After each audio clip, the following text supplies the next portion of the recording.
Assalamualaikum warahmatullahi wabarakatuh. Selamat pagi anak-anak yang hebat, anak-anak super kelas 3A hingga kelas 3F yang selalu dirahmati oleh Allah. Pada kesempatan kali ini Pak Johan akan melanjutkan video pembelajaran. Video yang kita simak pada minggu lalu, biografi singkat perjalanan semasa kecil Siti Walidah hingga wafatnya Kiai Haji Ahmad Dahlan. Sebelum Pak Johan putarkan video kali ini, Pak Johan ucapkan terima kasih banyak kepada anak-anak yang sudah mengirimkan video singkat maupun menuliskan kembali ringkasan video singkat dari video minggu lalu. Bagi yang belum, masih Pak Johan tunggu untuk segera mengirimkan. Baik anak-anak, mari kita simak bersama-sama lanjutan dari video lalu. Semoga video kali ini bermanfaat untuk kita semua dan bisa kita teladani bagaimana perjuangan Siti Walidah bersama Kiai Haji Ahmad Dahlan dalam memperjuangkan Muhammadiyah.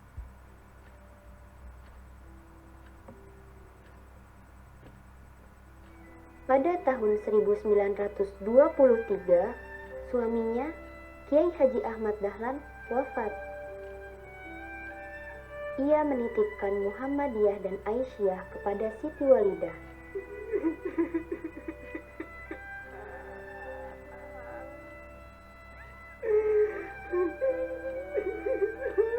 Meski ia merasa kehilangan dan bersedih, Siti Walidah terus melanjutkan dakwahnya dan mengembangkan organisasi Aisyah. Organisasi ini untuk memberikan mereka ruang sehingga bisa mendapatkan haknya sebagai warga negara, seperti mendapatkan pendidikan, hak untuk berorganisasi, dan mengembangkan keahlian yang mereka miliki.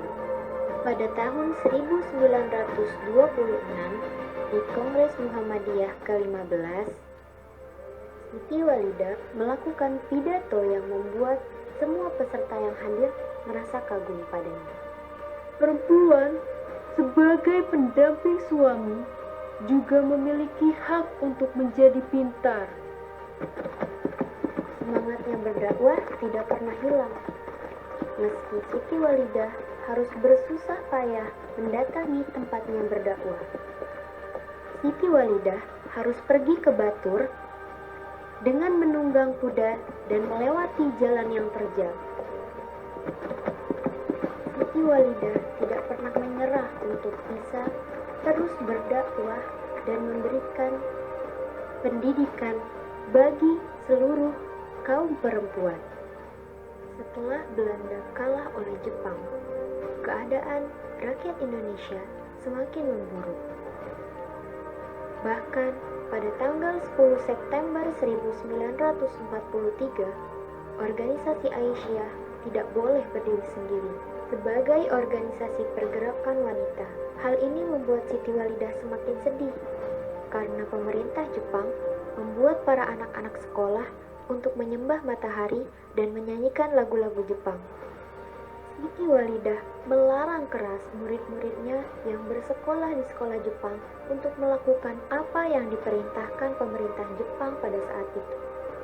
Hal itu membuat tentara Jepang mendatanginya, tetapi Siti Walidah tidak menemui mereka sehingga mereka hanya bisa menghina Siti Walidah dari luar rumahnya. Meskipun organisasi Aisyah tidak dapat dijalankan dan Siti Walidah sedang menderita sakit, ia tetap berusaha untuk berjuang.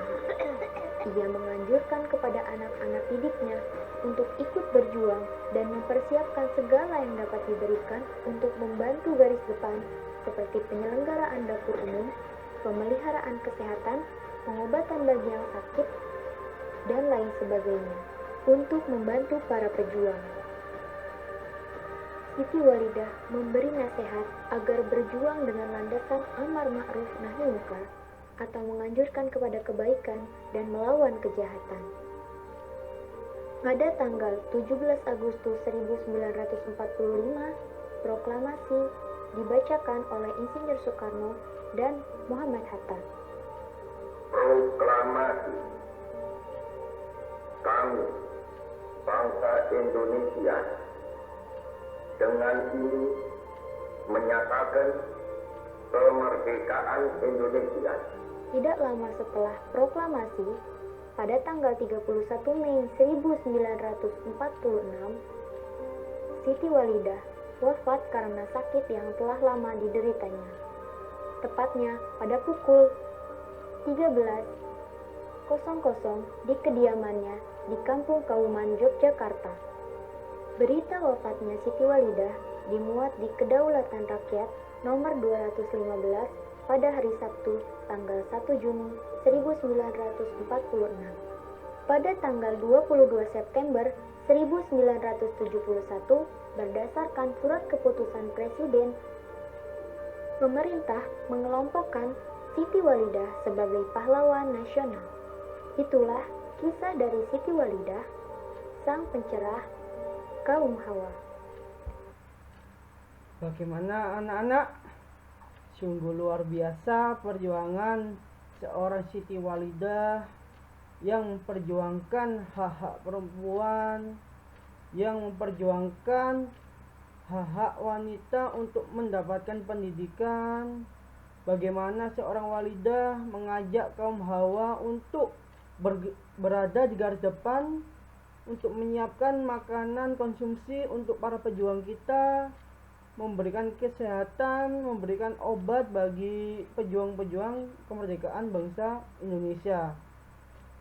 Dan yang perlu kita garis bawahi, perjuangan Siti Walidah berdasarkan amar ma'ruf nahi mungkar.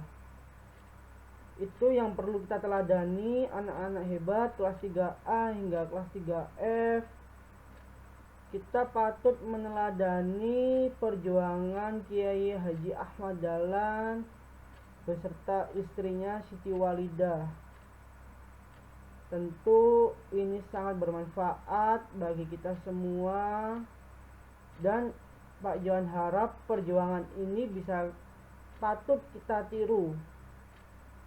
Begitu ya anak-anak ya.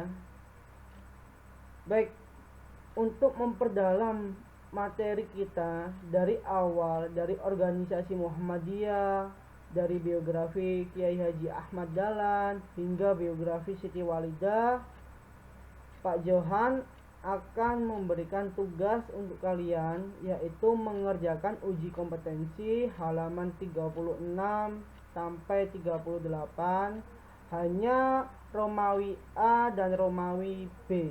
Romawi C tidak perlu dikerjakan ya anak-anak, hanya A dan B. Cukup sekian dari Pak Johan, semoga bermanfaat. Pak Johan akhiri, assalamualaikum warahmatullahi wabarakatuh.